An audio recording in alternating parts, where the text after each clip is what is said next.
მეგობრებო, წარმოგიდგენთ დანიის 21 უბნის მაჟორიტარ კანდიდატს ბატონ ლევან კობიაშვილი. პირველ რიგში მოგესალმებით ყველას.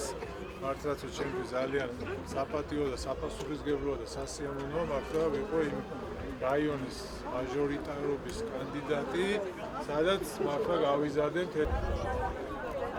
და დღეს მართლა არის იმის საშუალება, რომ უფრო მეტი თქვენ ისაუბროთ, ჩემთან ერთად, თქვათ ის რა პრობლემების გაწუხებთ, რომელიც უნებრივია ერთად, ერთობლივი ძალისხმევით უნდა გადავწყვეტ ის პრობლემები, ისევე როგორც თქვენ უნდა იყვეთ, ის ადამიანები, ვინც ამ პრობლემებს წამოწევთ და უნებრივია მე შემდეგ ჩემი პასუხისმგებლობა, ჩემი მოვალეობაა, რომ ეს ყველაფერი თქვენთან ერთად უნებრივია, რომ მოვაგვაროთ.